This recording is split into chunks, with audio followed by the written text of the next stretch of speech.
गरीब आदमी रहता था।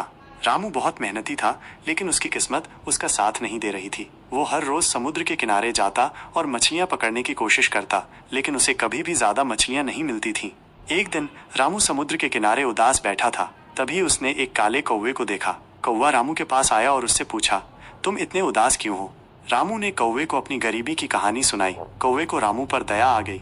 उसने रामू से कहा, मैं तुम्हारी मदद कर सकता हूँ। समुद्र के अंदर एक खजाना छिपा हुआ है, मैं तुम्हें उस खजाने का पता बता सकता हूँ। रामू ये सुनकर बहुत खुश हुआ। उसने कौवे से पूछा, तुम मेरी मदद कैसे करोगे? कौवे ने कहा, मैं समुद्र में रहने वाली मछलियों का दोस्त हूँ, मैं उनसे बात करके तुम्हें खजाने का पता बता सकता हूँ।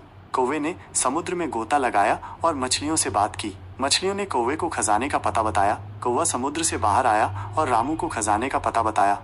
रामू कौवे का धन्यवाद करके समुद्र में गया और खजाने को ढूंढ निकाला। खजाना बहुत बड़ा था। रामू ने खजाने से मिले पैसों से एक बड़ा घर बनवाया और एक सफल व्यवसायी बन गया। उसने कभी भी कौवे को नहीं भुलाया और हमेशा उसका आभारी रहा।